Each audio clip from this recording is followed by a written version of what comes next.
và Quốc Thuận. Xin chào mừng quý vị đã đến với chương trình Vợ chồng son. Kính thưa quý vị, chương trình Vợ chồng son hân hạnh nhận được sự tài trợ của nhãn hàng Sâm Nhung Bổ Thận Trung ương 3, trị chứng thận hư, thận yếu.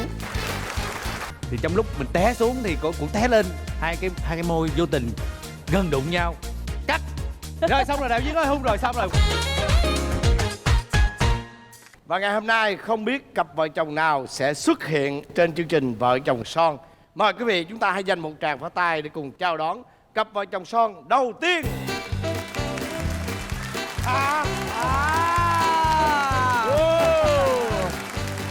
Chào chị Hồng Vân, chào anh Quốc Thuận. Đây phải nói là cặp vợ chồng đẹp nhất nhì trong showbiz đúng không vậy? Bởi vậy trai tài Thanh gái Bình sắc. và Ngọc Nữ, Ngọc Lan. Thôi bây giờ tại vì lên trên đây á là chúng ta phải tuân theo format của chương trình Vợ chồng son, cho nên bây giờ chúng ta phải quay trở lại từ đầu. Đó là mời hai vợ chồng son giới thiệu. Chào chị Hồng Vân, anh Quốc Thuận cũng như là chào tất cả quý vị khán giả đang xem chương trình. Mình tên là Ngọc Lan, nghề nghiệp của mình là diễn viên. Còn ngoài cái công việc diễn viên ra thì Lan còn làm công việc gì khác không? Dạ là mẹ. Làm mẹ của em đó anh. Mẹ của em luôn à? Rồi còn em? Em họ tên trên giấy khai sinh là Nguyễn Thanh Bình, cũng là diễn viên. Hết rồi đó anh. Công việc phụ của em là gì? Công việc phụ trước đây thì có tập tành kinh doanh vài thứ. Còn bây giờ thì Làm chồng người ta. làm con. Làm con. Ủa bên đây có mẹ thì phải có con với anh. Tại vì nó đúng format luôn, hỏi tuổi. Phải có tuổi luôn. đó. Dạ em sinh năm 1985.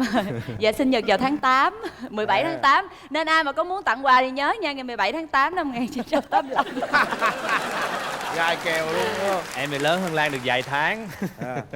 Hai em là bằng tuổi nhau. Dạ. Dạ. Đó.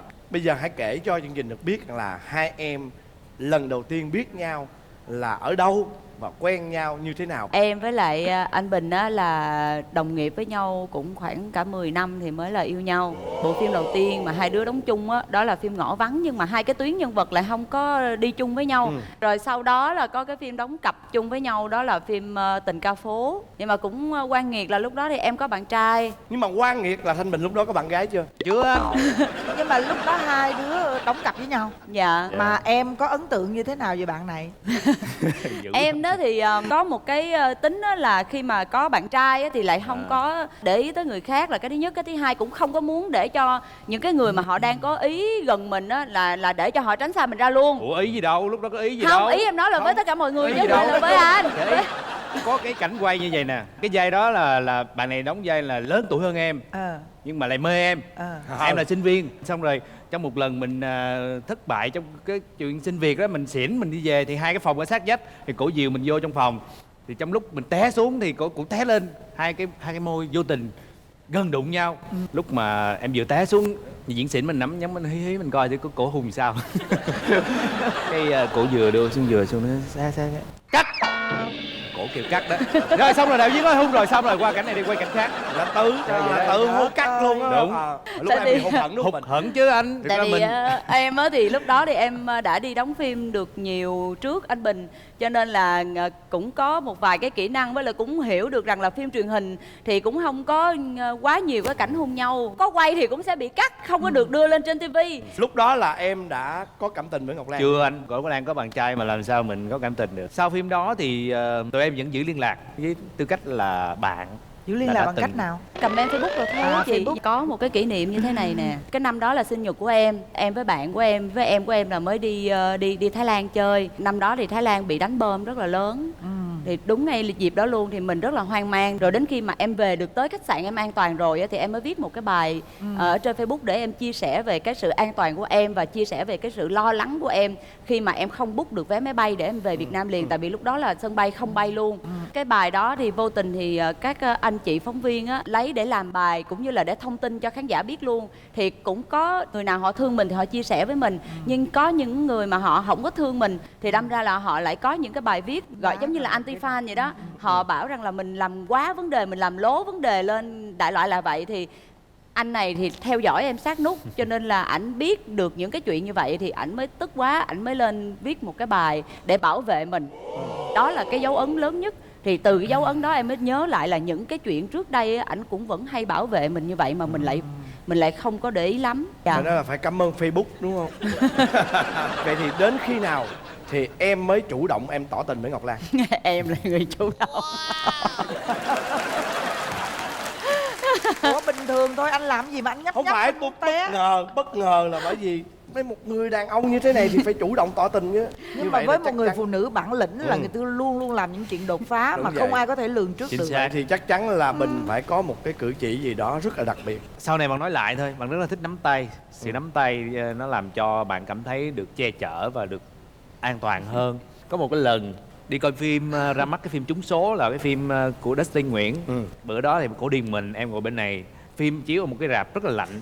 Thôi mình ngồi mình bên kia ngồi mình, bạn qua cởi cái áo vest ra đưa xong cái ủa lạnh hả? Thấy cái tay lạnh quá. Trời lạnh thiệt, lạnh quá. Cái Coi phải giữ phim. luôn. Rồi coi phim là giữ luôn. Nhưng mà sau cái điều đó thì lại không tiến triển gì hết. Tức là tụi em giống như là tình trong như đã mặt ngoài còn e vậy đó. Em cũng kiếm chuyện lắm. Em thích quá rồi. Em nói là làm ơn qua chở đi quay đi. Bữa nay làm biếng lái xe quá. Xong rồi cái đâu có qua chở đâu chị. Cho em leo cây luôn á. Lạ lùng vậy. Không, bệnh chị. Xong rồi bữa hôm sau mới biết là sốt nằm một đống Đi ở không nhà. nổi luôn mà. Đi không Rồi nổi. sau khi sốt là quen luôn. Chưa, sau khi sốt là em cũng vẫn lì. Em nói là thôi được, thôi bữa đó sốt thì thôi, bữa nay qua chợ hết sốt chưa qua chợ đi. Thì bữa đó là em mới bày binh bố trận ở nhà em, là mấy đứa em của em là nấu một cái nồi lẩu.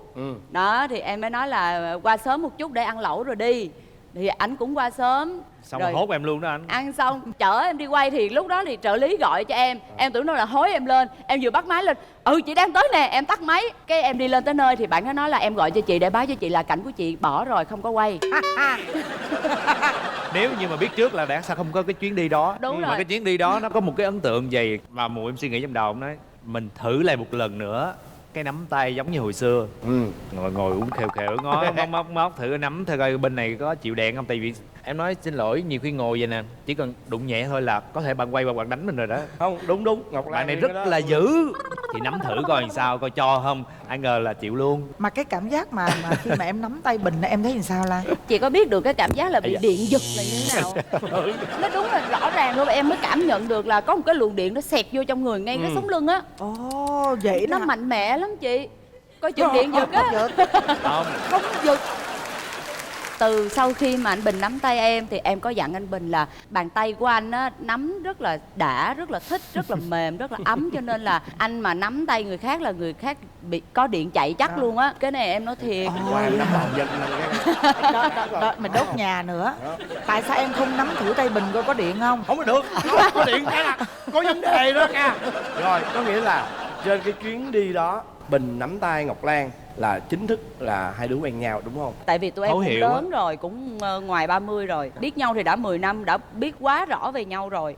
Cho nên là bỏ qua cái giai đoạn mà gọi là trai gái mà mới yêu nhau, giống Không như có tỏ các tình cặp đôi là- khác không có tỏ tình, không có gì hết, là tụi em tự mặc định là tụi em đã thích nhau và đã yêu nhau và đã là bạn trai bạn gái của nhau. Nhưng mà sau đó 1-2 ngày á thì tự nhiên em lại có cảm giác là em bị sợ. bạn mày bất ổn vậy lắm, lại mày hoang mang lắm. Anh biết tự nhiên cái cổ cho mình một cái niềm tin về tình yêu. Tự nhiên cổ tác cho mình một cái tác bằng một tin nhắn dài sọc vậy nên Trong đó nội dung là thôi chúng ta nên Đúng. Em nhớ Không có nên cái bắt câu đầu, là không nên. thôi coi như qua đường đi. coi như là thôi, coi như là một cái gì đó cảm xúc vừa thoáng qua đi, quên hết đi. Em chỉ nhắn lại một câu lý do tại sao. Bắt đầu và em nhắn dài dài như cái sớ vậy đó. Nhưng mà duy nhất một mục đích thôi, em chỉ nói là em phải tin. Em phải tin rằng là anh sẽ làm được và sẽ bảo vệ được cái tình yêu này. Coi như là sau cái bức thư chia tay đó thì là khởi đầu cho một cái là không thể chia tay được. Có nghĩa Dạ, là đúng chính rồi. thức đó. Vậy thì cái tình cảm của hai bạn là có bị người ta soi mói hoặc là người ta theo dõi không? Hai đứa yêu nhau á mà cũng rất là lo sợ. Tụi em quen nhau lén lút lắm. Nhưng mà trời ơi, em là một cái đứa mà chị Hồng Ánh nói á, là muốn biết con Lan nó vui hay nó buồn cứ lên Facebook của nó là biết. Em không có giấu giếm được cái gì hết trơn. Em chỉ có Facebook là bạn của em thôi, cho nên cái gì em cũng viết lên. Mà mình thèm khoe lắm rồi mà không biết làm cách nào để khoe. Cái thế là thôi cứ up đại cái gì đó mà có liên quan đến bạn này để cho bạn này cũng vui, nhưng mà làm sao để cho mọi người không biết. Nhưng mà bị bóc anh. Ví dụ như cái tấm hình đầu tiên em post á, là lúc đó em đội cái nón của anh Bình.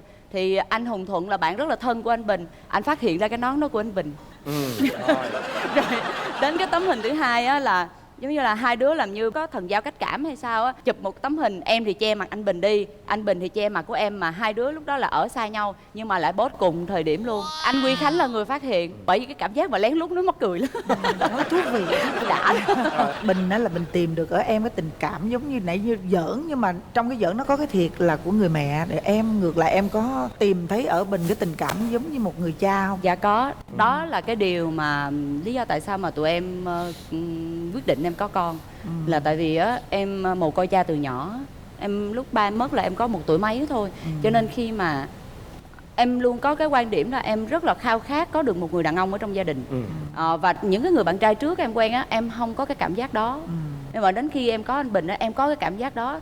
Em mặc dù em rất là bự con, nhưng mà ở bên cạnh anh Bình em cảm giác như em giống như con mèo ướt vậy, được ảnh che chở, nên là em rất là thích cái cảm giác đó. Ảnh vừa là một người chồng, một người bạn, một người đồng nghiệp và là một người cha. Thế anh được biết là tụi em chưa có đám cưới. Dạ đúng rồi. Chỉ mới có đám hỏi thôi đúng không? Dạ, hai đứa có cùng một cái sở thích á, đó là không có thích đám cưới. Em thì lại thích làm khi nào mà có con rồi á, thì con mà nó lẩm đẩm nó biết đi. Thì nếu mà có con trai á thì sẽ mặc bộ đồ vest giống như ba, rồi bưng trầu cau qua xin bà ngoại đón mẹ về. Còn nếu như là con gái thì sẽ mặc cái áo dài giống như mẹ và đi theo ba đi về nhà. Đó là cái sở thích của em, và may mắn là anh Bình thì dường như anh cũng thích như vậy. Nên là hai đứa quyết định là không có làm đám cưới mà muốn có con trước. Nhưng mà sau đó thì mẹ em thì bên nhà gái mà em giống như là bộ mặt của gia đình vậy đó. Tại vì trong nhà có một mình em làm nghệ sĩ, mẹ lại sợ người ta nói rằng là trời ơi nghệ sĩ họ sống như vậy đó, rồi nhiều khi coi chừng là nó ở với nhau được vài bữa có con rồi tụi nó chia tay nhau lum la, không có cưới hỏi gì hết. Thì mẹ cũng sợ. Cái năm ra là em có cảm giác là hình như là nếu mà mình sống theo cái của mình đó thì tội nghiệp mẹ quá. Nên là em mới bàn với anh Bình là thôi chắc để làm đám hỏi xong rồi làm đám cưới luôn. Mà khi mà làm đám hỏi xong thì tụi em có bầu. Như vậy là hai em là từ khi mà có bầu là ở chung với nhau rồi đúng không? Dạ đúng rồi. Vậy Trời ơi anh ơi, mới quen nhau là về ở chung với nhau về rồi. ở chung rồi. Từ lúc đó cho tới bây giờ là bao nhiêu năm rồi? Hơn 3 năm, 3 năm 3 tháng. Trong 3 năm Gần 4 năm là ở với nhau 4 tháng. Là chắc chắn là bao nhiêu tính xấu cũng đã lòi ra hết rồi đúng không? Và các em cũng biết cái đặc sắc của chương trình Vợ Chồng Son là gì rồi đúng không? Và đây là lúc mà tất cả khán giả đang chờ đợi nè, phải không? Lan nãy giờ chiếm diễn đàn nhiều rồi đúng không Bình? Đó, giờ để em, tới em đó. Em ơi, cô ấy có tật xấu gì không Bình? Anh không biết. Chết rồi. Không Cái này là giận khán giả nha, thích ba lắm nói á. trước nha. Lan là một phụ nữ nội trợ đúng nghĩa. Đang nấu ăn ngon lắm đúng không em? Dạ. Không những nấu ăn ngon, cổ còn một người ngăn nắp.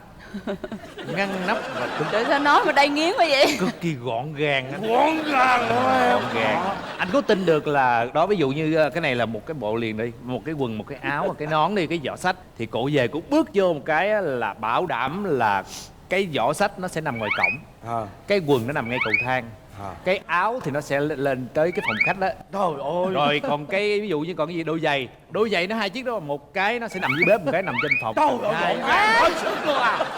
Tại thằng Louis nó xách đồ đi em vọng bộ.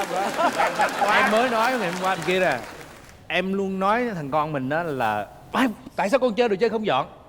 Thằng Louis á nó ngoan lắm, nó chỉ 1-2 món đồ chơi nằm khắp nơi thôi, nhưng mà nhìn qua bên trái đi là đồ của bà Lan là gấp 3 lần. Trời ơi, ngăn nắp quá. Ngăn nắp dữ lắm. Lan mà vô bếp á nấu ví dụ như một cái gì đó mà cần tới cái tô, bảo đảm cái tô sẽ bể. Dễ thương vậy. Đụng vô cái chảo cháy. Hồi lúc em chưa có anh Bình á là em cũng bếp nút dữ lắm, em cũng thích nấu ăn ở nhà mà cũng nấu được vài món. Mà không hiểu sao từ hồi có anh Bình mà không làm được cái gì. Rồi nó nghe nào, còn có tật gì nữa không? Ví dụ như chẳng hạn như là hay lo xa. Em tự khai Trời nè. ơi, lo xa thì Thôi, khỏi nói để rồi. người ta nói. Trời ơi. Lo xa thì khỏi nói rồi. Sao đâu, thí dụ thôi. Mới thằng nhỏ mới được mấy tháng rồi, ngồi suy nghĩ. Ủa em suy nghĩ gì ghê vậy? Suy nghĩ mà không ngủ được luôn. Suy nghĩ gì? Em đang suy nghĩ là không biết sau này đại học nó sẽ chọn ngành nào. Trời ơi, trời ơi, trời ơi. Trời ơi, vậy là nữ hoàng lo xa hay là nữ hoàng hoang mang? Hoang mang. Mà thằng nhỏ nhiều khi cái chân bị muỗi cắn. Chết rồi, chứ phải đưa nó bệnh viện bệnh khám coi nó bị cái gì. Thằng này da nó từ nhỏ là da nó cũng độc lắm, đang có dịch gì đó, heo tay xanh gì đó. Trời ơi, nhiều khi nghĩ một cách thái quá đó. Đúng, mũi cắn thôi mà, con mũi còn đậu kìa, em thấy không? Rồi, đúng nó rồi, nữ hoàng hoang mang. Hoang mang. Còn gì nữa không? Còn nhiều lắm. Bây giờ trong quá trình kể thì nó lòi ra tùm lum. Em có một cái tật mà em thấy là nó rất là xấu luôn, mà em tự nghĩ khui. là em cần phải sửa, em không biết phải làm sao. Đó là tật ngủ. Ngày xưa á, Ngủ như em thiên ngủ thần vậy rất đó là anh. đẹp. Bạn này đúng nghĩa là ngủ quên trên xe rồi như thiên thần. Em ngủ đẹp lắm đẹp luôn. lắm nằm nhưng trên mà ghế sofa là ngủ không hiểu đẹp sao lắm. từ ngày em có hình bình em ngủ nó xấu đầu xấu Ví đôi. dụ ngủ làm sao Em ngủ hơi nhờ đó mà Hả họng con mắt gì? thì mở liêm diêm thấy ghê đó, trồng trắng không Cắn à. không à. Hai chồng em có một sở thích coi phim lắm. Một ngày phải coi ít nhất 1 đến 2 bộ phim. Phim lẻ đó, vừa nằm xuống thôi. coi hết không, coi tới nửa phim không? 1 tới 10 thôi anh, cái Cinderella vừa mới chạy xong thôi là hồi xưa đâu có ngáy đâu. Từ ngày về ở nhau sao thì không hiểu, vừa Em ngáy ngáy luôn á. vừa mở mắt vừa hả họng chảy nước mắt. Trời ơi, hình ảnh ngọc Chết nữ gì mà rồi. kỳ quá à. Chết rồi, chương trình này có thể cắt khúc nào mà khúc này không có cắt đâu. Mới hôm qua nè, anh kiếm cho em một cái phim nào mà phải hack não nha, nó hay nha. Mà em là cái người lúc nào tìm phim em vừa bấm lên mở lên coi đó, phim này là phim được đánh giá hay nhất trong cái năm vừa rồi luôn. Chạy lên lầu em lấy miếng rau xuống để chiều nấu canh ăn không, vừa chạy lên quên đồ chạy xuống rồi. Mà cái chuyện này là bình thường anh. Bệnh quá Lan. Trời ơi, anh nói thiệt, anh mà qua nhà em tham quan đặt camera lén bữa đi. Cái hình ảnh ngọc nữ nó đã mất tiêu hết. Thôi đủ rồi. Không mà dễ thương chứ bộ. Ông mà nhục lắm á chị. Rồi, Anh vừa hay rồi chụp đi- hình là anh gửi lên group lắm. Bữa đó đi đâu về? Đi Bến Tre. Đi Bến Tre chơi cho thằng Louis nó đi về rồi nó cho nó trải nghiệm đồng quê vậy đó. Thằng nhỏ ngồi lên hay kêu em cho nó ngủ đi nha. Rồi để em cho nó ngủ cho, tại hôm qua em cũng ngủ nhiều rồi, giờ trưa nay em không ngủ nữa đâu. Mà thằng nhỏ là hôm qua ngủ ít, trưa nay bảo đảm là rất là mệt, nó sẽ ngủ liền à. Dỗ vuốt nó ngủ đi con. Thằng nhỏ còn loay hoay dưới này là bà hạ họng rồi. Mà mắt á, anh biết em làm không được, con mắt nó ngủ rồi nè, trông trắng không à. Trời ơi, thấy ghê lắm. Ngủ. Điện thoại em đâu mà cho coi luôn. Vậy là dễ thương. Chị là tưởng tượng như thấy rất là dễ thương luôn. Dạ, dễ Tại vì thương em mà. biết lý do không? Trả lời luôn á. Tại vì nè, hồi lúc chưa gặp em á, là lúc nào cổ cũng sống trong một cái trạng thái là luôn luôn là phải ready mọi thứ. Không thiệt, nó không có bình an á. Nhưng mà từ ngày có Bình là em Ngủ yên thả tâm cửa. về mọi thứ. Em yên tâm về mọi thứ, cho nên em không còn sợ bất cứ một cái gì. Dạ đúng Nhưng rồi. mà- Không, cái thấy chị Vân nói đúng, cảm thấy an tâm. An tâm Dạ. đó em, Đúng an rồi. tâm Trong là lòng mình mình rất là xả an tâm. hết à, mình không có khe cái gì Rồi hết á. bây giờ tới em đó Lan. Đây là người đàn ông mà thật sự là khuyên là các cô gái nào mà đang thích anh Bình thì đừng có bao giờ nghĩ tới cái chuyện sẽ ngủ chung giường. Ảnh đi ngủ anh hay quýnh người ta lắm. Nghĩ hả? Mà em giả bộ hay là em Cái đó thì bị bí mật của em đi. Em nói nhiều khi anh ơi, nhiều chắc bộ anh ghét em lắm hay sao á. Có Cái lần lần mà bên Mỹ. em có bầu á, tự nhiên em nghe anh dùng mạnh một cái, em vừa quay qua thì em thấy cái tay ngay mặt em rồi. Mà cái mặt anh dữ lắm. Tức là nhưng mà may là lúc đó anh tỉnh thì anh tỉnh kịp để mà anh dừng lại kịp, chứ không thôi là em nát cái mặt em rồi. Cái mỏ máu. Em phải đi sửa mũi rồi.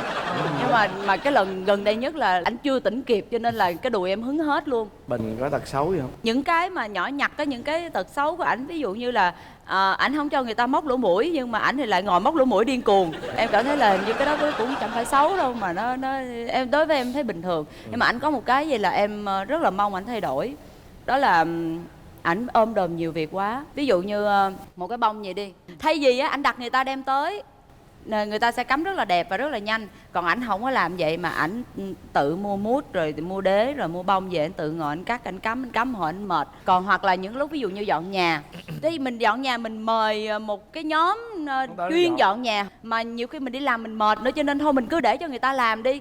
Không, sáng tay vô làm phụ, Làm hồ quạo. phụ dữ lắm, phụ rồi hồi mệt quạo. Đó vậy đó, kể cả cái vườn rau ở trên nhà cũng vậy, thay vì mình kêu người ta tới người ta set up, người ta cắt ống nước, người ta tự ta làm hết đi rồi mình chỉ trồng thôi. Cũng không luôn, đem ống nước về khoan đục cắt rồi tẩn mẫn tò mò rồi ngồi tự làm. Mấy cái kệ rồi cũng vậy, tự làm. Em muốn ảnh phải bớt những cái đó lại để cho ảnh đừng có bị mệt quá. Là vì ảnh mệt quá em cũng sót nữa. Nhưng mà chị lại thấy á, cái đó nó rất là hay. Tại vì á, nó sẽ gìn giữ được cái kỹ năng cần thiết nhất để sau này á, là còn hướng dẫn con mình. Dạ. Ví dụ giờ tụi em đang ở trong một cái cuộc sống mà mình tương đối là thoải mái, nhưng mà cái kỹ năng tối thiểu đó lúc nào phải có, nhất là đối với một người đàn ông.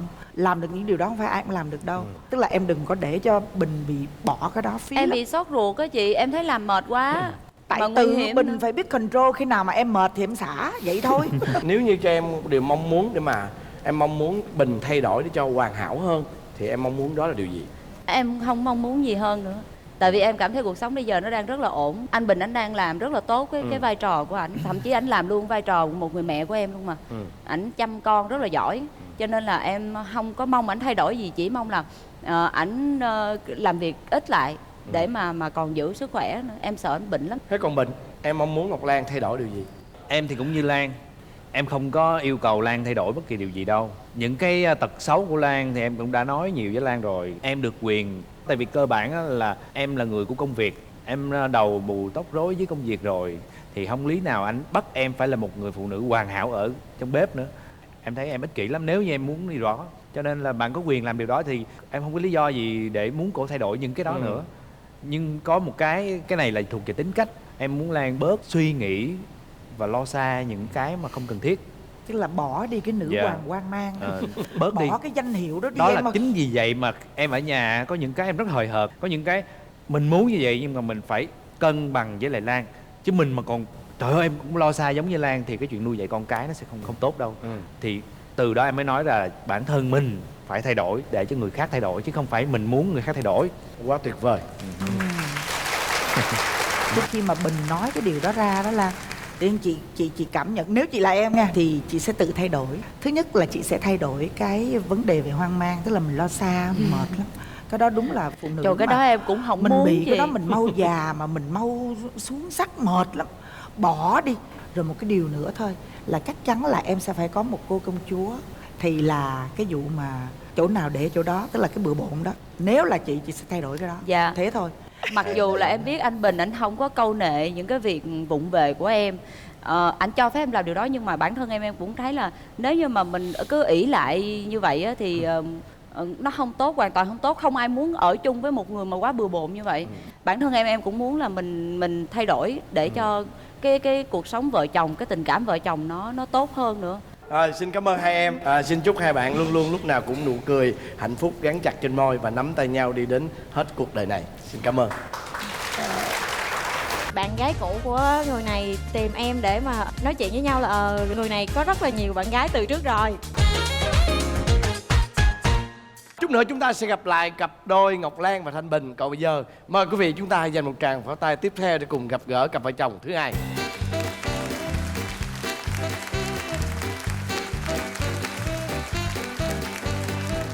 Chào chị Hồng Vân, chào anh Quốc Thuận và quý vị khán giả. Em tên là Phan Công Thảo, năm nay em 32 tuổi và đang tự kinh doanh. Thế còn em? Em chào chị Hồng Vân, chào anh Quốc Thuận. Em là Như Huỳnh, 34 tuổi. Ủa thiệt luôn á hả? Dạ. Trời đất ơi, nãy chị tưởng học sinh viên mới lấy chồng á. Công việc em hiện giờ là gì?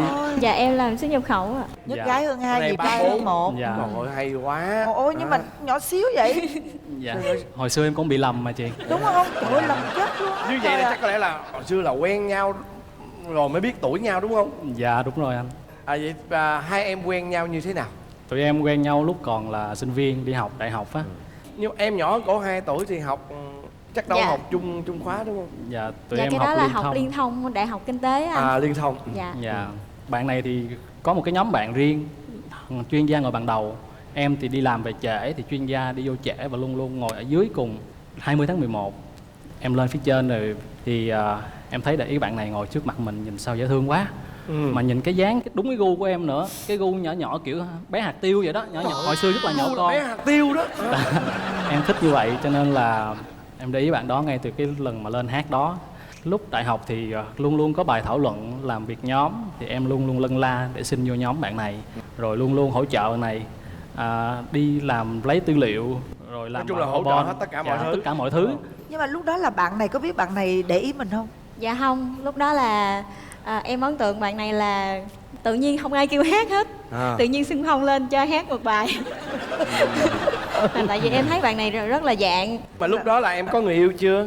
Dạ em cũng có người yêu rồi. Cho nên Dạ. đâu có thèm để ý anh này. Không em. Anh này anh càng làm rần rần thì Mà lúc đó bạn này nhìn giống BD vậy. Không có men như bây giờ đâu. Thời đó Mà- em để hai mái, mặc áo màu nổi không anh, màu hồng, màu vàng mà vàng chanh đồ Màu á, hồng rồi màu tím, nơ hồng nơ tím. rồi đó tóc hết á. tóc chải rất là bóng, đi học vô tóc chải rất là Hồi bóng. nhỏ tôi cũng Hai chạy tóc mái bóng hồi đó là trời tóc ơi. anh Thuận cực nhiều mà Sức cực đẹp luôn. Trời Dạ, ơi, đúng sức rồi. mút nó bóng lưỡng vậy đó mà giờ đầu nó tóc nó gì nè đó. Rồi anh hỏi nè, lúc đó em có người yêu chưa? Dạ có mà em giấu. Thích đi bắt cá. Dạ, em đổi nghề. Bao lâu rồi em mới bắt đầu để ý? Anh đoán nha, có phải là do em bị người ta phụ bạc cho nên trong lúc em bế tắc, trong lúc em đau khổ để anh này, anh bắt đầu anh đến anh tỏ tình em, đúng không? Dạ cũng gần gần vậy đó anh. Hay chưa? Hay chưa? Đó em cũng đang buồn quá buồn luôn, mà em không có biết là em không biết chia sẻ với ai hết á. Chỉ có bạn này thì lúc đó cũng hay hỏi thăm, thì em cũng tâm sự với bạn là em đang rất là buồn này kia vậy đó, thì bạn luôn lắng nghe em. Em kể những kỷ niệm của em với lại người yêu cũ á, em cảm thấy là em được một người mà lắng nghe á, cho nên là em cũng, bạn này rủ đi thì em cứ đi thôi. Thế có tình cảm nào không hay? Cũng không có biết có tình cảm khi nào nữa. Thì bạn gái cũ của người này tìm em để mà nói chuyện với nhau là đang quen bạn đó. Bạn gái cũ ở đây nói là người này có rất là nhiều bạn gái từ trước rồi. Cái lúc đó là chỉ có người yêu cũ với em thôi, đúng không? Ba mặt một lời. Ba mặt một lời luôn. Em bắt người này phải bây giờ phải cho em gặp bạn gái luôn của bạn này luôn, để hai người nói chuyện trước mặt em luôn. Xong rồi cuối cùng kết quả làm sao Thảo? Dạ bữa đó em nhục mặt quá anh, ngồi chỉ biết cắm đầu thôi. Ông này ông ngồi vậy nè. Nhưng mà cái tới cuối mùa là em có đưa ra cái quyết định là sáng suốt và cụ thể là chọn ai không? Dạ có. Là lúc đó em nói thẳng luôn. Thì ngay bữa đó là em lý giải và mọi thứ cho hai người hiểu thôi. Nhưng mà cuối cùng em vẫn nói rằng là em chọn người mới. Và đêm hôm đó về là em gần như là không ngủ được, và giống như là viết tâm thư cho bạn này. Và em có đáp lại không? Dạ không, em cũng quyết định là không có qua lại nữa. Sau một thời gian là em với bạn này chia tay á, cũng có người khác để ý tới, thì em cũng có đi gặp người đó, nhưng mà em cảm thấy không hợp. Và người này cứ liên lạc, tìm cách để liên lạc em á, thì lúc đó từ từ em mới quay lại. Tình cảm của bạn này đối với em nó dạng giống như mưa dầm thấm lâu đúng không? Dạ. Nó không có một cái gọi là cái cú gọi là đột gặp phá. một cái là xây sẩm liền được cái nọ. Dạ không. Nhưng mà bạn này á, thì lại có cái tình cảm đó. Dạ. Khi gặp bạn này là có manh nha bỏ người cũ liền rồi, dễ sợ quá. Dọn em dọn cái chuyện. Em có giống vậy không? Nghe phân tích thôi. Kể từ khi mà hai bạn chính thức yêu nhau đó, Dạ. cho đến lúc kết hôn là bao lâu? 3 năm. Ồ, 3 năm lận hả? Ủa Dạ. lý do gì mà kết hôn lâu vậy? Dạ nó cũng thứ nhất là vì tụi em thời điểm đó em thất nghiệp, em và tài chính tụi em chưa ổn định. Tại vì trước kia khi mà em viết, như em nói là viết tâm thư và em nói chuyện với vợ em, thì em đã nói một câu rằng là kể từ bây giờ anh sẽ không bao giờ để cho em phải khóc và buồn vì bất cứ những chuyện anh làm nữa. Cho nên em vì câu đó em muốn rằng là phải chuẩn bị cho thật hoàn hảo đầy đủ để mà cưới. Cho nên là em 3 năm quen nhau rồi em cố làm để mà có thể gầy dựng được một gọi là số vốn nho nhỏ để có thể tự chủ lực cho cái đám cưới của mình và nhà cửa này nọ cho tương lai hai vợ chồng. Trời ơi, lỡ mà trong 3 năm mà ông không có cái vốn đó, ông bắt ta chờ ông 5 năm. Mà người ta mà 31 tuổi ông mới cho cưới thì thôi đó là tôi 28 tuổi tôi có đứa con đầu tiên vậy đó. Dạ. Rồi trong 3 năm đó ảnh có làm em khóc không? Có làm Dạ. em buồn không? Dạ không. Sau mà khi mà em chấp nhận quen người này á, thì em cảm thấy là em rất là tin tưởng. Quá tin tưởng rồi cho nên là có cái gì đi trước không? Dạ.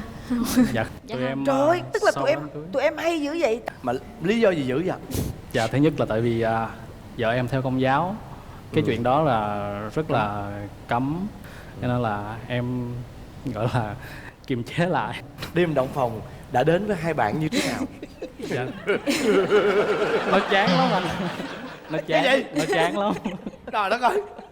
Lý do Không cần trả lời, tôi biết là chán. Tôi nói thiệt lý do gì luôn á. chán vậy? Dạ vợ em không có kinh nghiệm trong chuyện này. Sao kinh nghiệm được, người ta Dạ, coi như là ông phải chủ động chứ đúng không? Dạ em có chủ động, tại chứ nói chung là kinh nghiệm em cũng không có, nhưng mà em cũng có tìm hiểu sơ sơ. Thời điểm đó mới cưới cũng không có dám gọi là bây giờ anh chỉ em thế này phải như thế kia thế nọ, em cũng ngại lắm. Em cũng không ấn tượng. Như vậy là cái đêm động phòng nó không có... Dạ không có gì hết. Không có như em nghĩ đúng không? Dạ nó Bây giờ em cũng không nhớ nó ra sao luôn. Rồi đến bao lâu thì cái chuyện đó mới hòa hợp với hai chồng em? tính tới ngày hôm nay là 5 năm rồi nó cũng chưa có hòa hợp luôn anh. Ồ vậy hả, lý do? Em thì có nhu cầu, vợ em thì lại không có nhu cầu nhiều quá. Sau khi cưới xong thì vợ em cũng bình thường, cũng có nói chung là cũng có hòa hợp chút xíu. Từ khi sinh bé đầu xong là gần như là giảm hẳn. Kiểu giống như em suy nghĩ nhiều về công việc á, xong rồi việc nhà này kia nữa, xong rồi em không biết có phải là chuyện đó hay không. Chứ em cũng thấy là em không có được. Cái việc này là vậy nè, mình giữ gìn á Dạ. trước cái hôn nhân á, em hiểu không? Dạ. Cái thời gian nó quá dài. Thường nếu mà tụi em mà giữ gìn hết thì tụi em yêu nhau trong khoảng 1 năm đó rồi yêu đương xong mà lấy nhau luôn á, để mà đi đến cái vấn đề mà gọi là quan hệ luôn á, thì nó sẽ khác đi một chút. Cái lứa tuổi mà nữ với nam đều có cái khuynh hướng là có cái nhu cầu, thì là hai người đều phải tự kỷ ám thị để mà mình ém xuống. Tức là mình phải tự giữ mình, rồi riết nó thành một cái thói quen á, em hiểu không? Nó thành một cái thói quen em à. Rồi cứ tự kìm hãm bản thân về rất nhiều thứ. Rồi đến khi á, mà cái đêm đồng phòng lại là một cái đêm mà hai người đều không hề có kinh nghiệm, cho nên là cái việc đó nó không có thăng hoa. Không thăng hoa, và nó không có một cái ấn tượng gì đẹp, không có ấn tượng gì gọi là đúng, tức là đúng như là trong đầu mình suy nghĩ, hoặc là mình coi phim, coi ảnh mình thấy ủa sách. Không phải vậy, là lại thêm một lần thứ nhì nữa. Rồi đến lần thứ 3 nữa là vấn đề sau khi có con. Cái người phụ nữ á, sau khi có con, nếu là cái người mà gọi là cái cuộc sống tình dục á nó ok, thì là sau khi có con thì cái nhu cầu đó sẽ tăng hơn. Nhưng mà cái người phụ nữ mà cái cuộc sống tình dục nó không có một cái gọi là nó không có thăng hoa từ đầu á, em biết không? Là sau khi có con là gần như nó mới biến mất luôn. Đó, thì bây giờ cái vấn đề của em ở đây á, là em phải đi gặp bác sĩ. Để mà em cần phải tăng thêm một số thuốc. Em phải uống thuốc để nó tăng cái gọi là kích thích tố nữ. Cái đó là bắt buộc, chứ còn không có phải là tâm lý tâm gì hết trơn á. Bởi vì bạn này với bạn này á, nó là một cái tình cảm mà gần như là mưa dầm thấm lâu, chứ nó cũng không phải là cái kiểu mà bộc phát lên mà dữ dội này kia nọ. Đã mưa dầm thấm lâu rồi mà em để nó thấm rồi cái nó khô lại, rồi nó thấm luôn đó. Em không có cái gì mà em ào ạt, em dập cho nó mãnh liệt, cái là tự nhiên nó thành một cái thói quen bình vậy nè. Em hiểu không? Cho nên bây giờ sau đây là tụi em phải đi bác sĩ, đưa vợ đi bác sĩ. Đó bình thường, cái đó là bình thường em. Em cần phải bổ sung một số những hợp chất vô trong cơ thể của vợ em. Đó, vậy thôi, đơn giản vậy thôi, rồi tiếp tục đi hả? Rồi bây giờ thì là các em tham gia chương trình Vợ Chồng Son vì một lý do gì? Lý do đầu tiên tại em thích coi cái chia sẻ cuộc sống của những cặp gia đình trước. Cái lý do thứ hai là dạo gần đây em có một cái gọi là một cái vết nhỏ nữa, bị vợ em phát hiện là em hay thức khuya để mà gọi điện thoại cho một người con gái khác. Chỉ là trao đổi công việc thôi, nhưng mà vợ em lại cứ nghi ngờ em. Em muốn chứng minh cho vợ em thấy được rằng là anh không làm điều gì sai, có lỗi với vợ con em, bằng cách là anh sẽ chứng minh cho mọi người thấy rằng là hai vợ chồng mình lên với chương trình Vợ Chồng Son vẫn nói chuyện vui vẻ với nhau và vẫn thể hiện được rằng cuộc sống mình vẫn đang hạnh phúc. Tức là em muốn chứng minh cho vợ em thấy là anh sẽ lên đây em nói cho cái cô đó biết á, là anh, cuộc sống của anh đang rất hạnh phúc như vậy, để chứng minh được á, là cô đó với anh không là cái gì hết. Nhưng mà từ bữa giờ là vì cái chuyện đó mà vợ chồng em không vui, đúng không? Dạ đúng rồi. Thế là ban đầu em thấy là bạn kia sơn móng tay cũng gửi vô clip, vô tin nhắn, rồi đi chơi đâu cũng gửi video clip mà em thấy lạ, là ông này không nói gì tại sao người ta gửi. Em mới cũng rất là bực mình lắm luôn á. Em lục lại tin nhắn cũ thì em thấy có gọi, ủa sao bình thường mà lại sao lại gọi video call để làm gì? Cái nói là công việc này kia vậy đó. Thời gian sau thì em thấy bình thường không có gì nữa thì nên thôi. Tức là bây giờ là ổn chưa? Dạ ổn rồi. Ổn rồi đúng không? Để anh hỏi tiếp cái phần bất ổn nha. Là đó, bây giờ vô tới cái phần trong 5 năm ở với nhau thì tật xấu của anh ấy đó là gì? Tật xấu ông này giờ ông kể không biết chừng nào hết luôn. Có nhiều khi á, vậy là giống như là quạo mà khó chịu với em lắm, giống như là em là kẻ thù tiền kiếp từ hồi nào vậy đó. Đừng có thèm nói chuyện gì tới tôi hết, kiểu vậy á, mà không thèm nói chuyện mà. Ủa, cái sao mặt vậy Thảo? Cái mặt là nó kinh khủng lắm anh. Mà ngay cả nhiều khi ba má chồng em mà thấy cái mặt mà ngay lúc đó cũng không dám hỏi han luôn á. Em luôn muốn làm tất cả một mình chịu và một mình gánh hết. Em không biết chia sẻ cho mọi người như thế nào và không biết nói như thế nào hết. Em thích là đừng nói gì hết, cứ để cho anh im lặng, em xin xử lý công việc. Rồi nhiều khi á, em làm ở công ty, nhiều khi mà em rước em á, chờ em chút xíu gì hả là không thèm nói chuyện luôn. Chở trên đường về là cũng hỏi gì cũng không thèm trả lời. Mặt hầm nữa. Chở em trên đường xe mà hả, ai mà chạy xe không đúng luật hay gì đó là ông ngồi ông chửi mà con mình em nghe. Em khá là khó chịu với cái việc chạy xe ở ngoài. Còn gì nữa? Ảnh thích đi du lịch đi đâu đó mà nhiều khi là không cần có vợ có con cũng được. Em cảm giác như là vợ con đang tù túng ổng vậy đó. Nên là em cũng không thích cái vấn đề đó. Rồi giờ tới Thảo đó. Dạ. Quỳnh có tật xấu gì không? Cái tật xấu mà em thấy là em khó chịu nhất á, không biết quý trọng sức khỏe của mình. Đi làm về rất là mệt, chăm con, nấu cơm này nọ xong rồi tối cứ cầm điện thoại lên đọc truyện, coi phim, tối nằm khóc thúc thích mình. Mà coi tới 1-2 giờ sáng lần, coi bất chấp, em nói thôi đi ngủ đi, tắt điện thoại đi, em tắt wifi luôn, vẫn mở 3G lên ngồi coi. Trời ơi. Dạ. Coi xong rồi tới sáng hôm sau dậy không nổi, đi làm thì mắt nhắm mắt mở chạy xe máy. Có lần rồi, đã mém bị rồi, tông xe khác nữa. Không biết quý trọng sức khỏe. Cái thứ hai là chuyên gia lấy em ra làm chuột bạch, nấu ăn cực kỳ dở và thử nghiệm món mới. Nấu món mới không, công thức đó má em dạy, chỉ làm chạy vậy. Không, để em thử cái món mới chế biến. Dạ, để em thử. Dạ, thì sau khi thử xong là em ôm cái toilet. Dạ. Em thường xuyên không? Thường xuyên không? Dạ, em không dám ăn thường xuyên. Và em thời gian đầu thử là cũng thường xuyên lắm, mà sau em nói thôi đừng, tha anh đi. Dạ, chứ bây giờ anh ôm hoài cũng tội nghiệp anh lắm. Bây giờ là nấu ăn lên được chút nào chưa? Dạ cũng lên rồi, nhưng mà cũng vợ em thì người miền Tây, em thì người miền Trung, cho nên cái khẩu vị nó cũng khác nhau hoàn toàn. Em thì em ăn món miền Trung quen rồi, nó hơi mặn mà, người miền Tây thì nó hơi nhạt và hơi ngọt một xíu. Với lại cái cách nấu của vợ em nó cũng khác người khác nữa. Em không biết diễn tả sao nữa, nhưng mà em đang dần thích nghi. Và hiện giờ thì có vẻ rằng là không biết là mưa dầm thấm lâu, chị Vân đây nói là em cũng gần chịu được cái kiểu này rồi, kiểu ăn này rồi. Bây giờ em là ăn món của mẹ em nấu thấy nó khác liền. Em ăn được món của mẹ em thì thấy nó khác. Sao không bằng vợ con nấu? Em mong muốn vợ em thay đổi cái gì nè? Dạ, em muốn là vợ em nên quý trọng sức khỏe mình hơn. Dạ. Còn em? Thì em mong muốn là đừng có quạo này kia với em á. Với lại em thích là nhiều khi cũng phải vợ chồng cũng phải tình cảm, ví dụ như mà cũng phải nói chuyện cũng ngọt ngào, hay là cũng nắm tay hay là gì đó. Dạ. Còn đằng này hả, giống như là không biết có quan hệ gì không, đi ra ngoài đường không bao giờ em nắm tay vợ em ngoài đường hết. Nhiều khi người ta không biết mình vợ chồng luôn á, phải không? Dạ, đúng đi ra rồi. ngoài đường tưởng bạn hàng. Cặp cổ đi đó, cặp cổ đi luôn. Tưởng bạn hàng. Em có mong muốn vợ mình mãnh liệt hơn không? Dạ có. Đó là điều thầm kín. Thầm kín đúng không? Dạ em muốn. Mà chị hỏi em nè, thường á, ví dụ giờ em, cái nhu cầu của em mà em ra hiệu hoặc là em có bật đèn xanh cho vợ mà vợ không đáp ứng thì thường là em sẽ xử sự như thế nào? Em đã ngồi nói chuyện với vợ em rồi. Cô nói thôi bây giờ thật sự là anh nói thiệt luôn là anh như thế này, anh có nhu cầu em nên coi phim thêm đi, hay là gọi là luyện thêm kỹ năng đi, hay là mua thuốc gì đó uống thêm đi để có thể hai chồng mình hòa hợp. Tại vì thực sự là anh tìm hiểu thấy được rằng là 50-60% cái cuộc hôn nhân là bị tan vỡ vì một cái yếu tố rất là nhỏ, đó là chuyện giường chiếu như vậy. Không nhỏ đâu nha, có đó chuyện lớn chứ không phải nhỏ đâu. Thì anh không muốn hai vợ chồng mình bị vì cái chuyện đó mà lại mất đi cái tương lai hạnh phúc sau này, cho nên là thôi mình ráng hòa hợp và tìm hiểu để hòa hợp nhau hơn. Em trao đổi với vợ, nói với vợ em thôi, chứ thực ra là làm thì thực sự em chưa có làm. Và cũng ví dụ như là chỉ có lâu lâu gửi mấy cái link về sản phẩm thuốc gì đó thì gửi cho vợ em coi, tìm hiểu thêm. Rồi phim thì cũng có mở cho coi.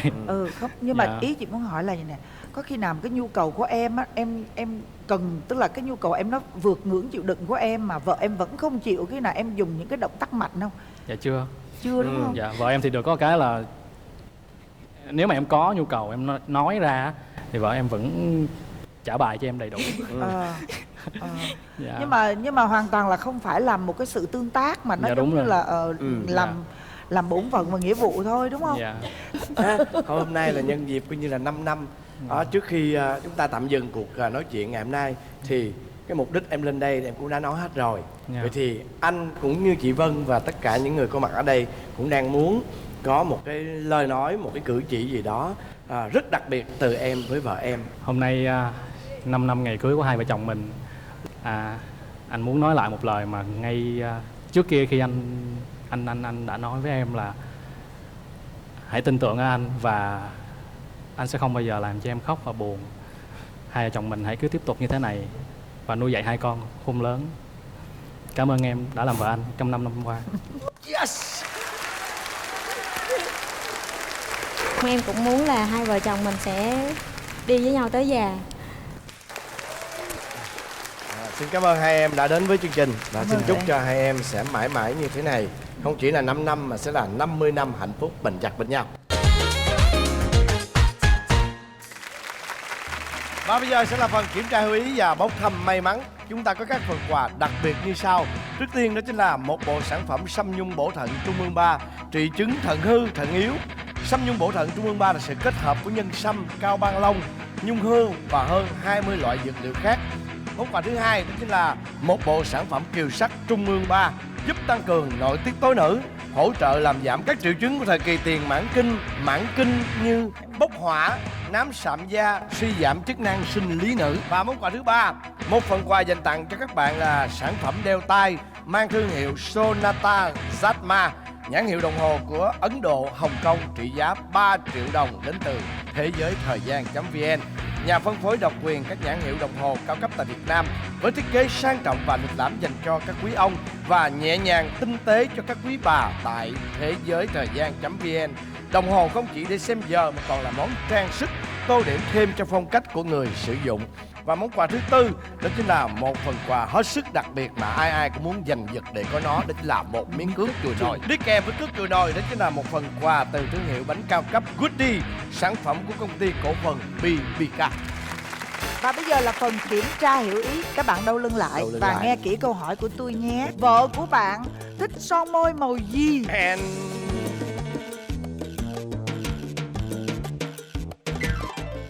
Bây giờ Ngọc Lan, Thanh Bình. Ngọc Lan thích đánh son màu gì? Màu hương. Đây còn hai bạn bên này. đây màu hồng và màu hồng luôn. Hai anh chồng này quá xuất sắc cho nên khi mà thế tôi mời hai anh chồng bước lên một bước. Quánh tù xì nha. Bị quánh tù xì. Rồi xong. Như vậy là cặp vợ chồng của Thảo và Huỳnh sẽ được ưu tiên chọn một trong 4 màu sắc này. Chọn đi. Màu gì? Màu hồng. Rồi cặp đôi Ngọc Nữ Ngọc Lan, Thanh Bình màu gì? Màu đỏ. Màu đỏ. Rồi mời các bạn Hùng ai nấy về. Và bây giờ Quốc Thuận và chị Hồng Vân sẽ là cặp đôi mở trước nha. Còn hai cặp đôi chúng ta khoan mở nha. Rồi mời quý vị đếm nào. 1 2.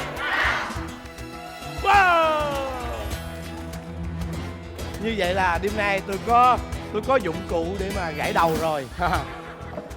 Và mời hai cặp đôi chúng ta chuẩn bị đặt tay lên. 1 mở lên.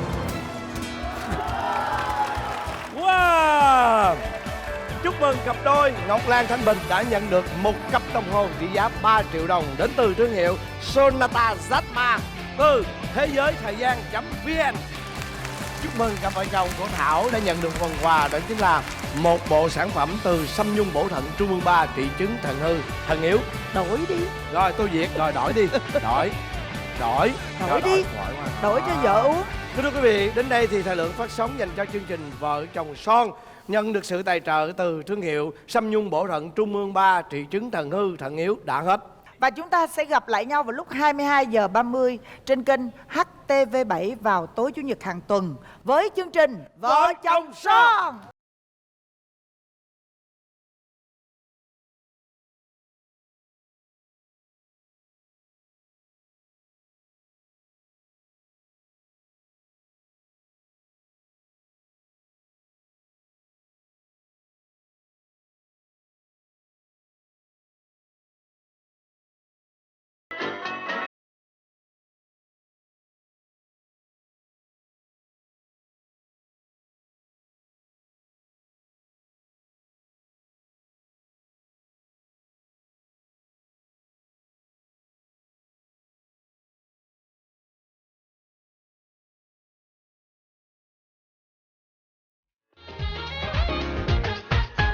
Đôi khi khách vô làm á, người ta nói xấu về em á, vợ em cũng tin luôn, nóng lên thì cũng có tán vợ vài bạc tay. Điện thoại thì không có hỗ trợ tiếng Khmer, cứ chửi tiếng Kinh vậy thôi chứ không có chửi tiếng Khmer. Lúc đó vợ nó vừa đen mà vừa xấu mà tóc tai nó ghê lắm. Đàn ông gì đâu mà dáng đi như con gái á. Và chúng ta sẽ gặp lại nhau vào lúc 22h tối Chủ nhật hàng tuần trên kênh HTV7 với chương trình Vợ Chồng Son.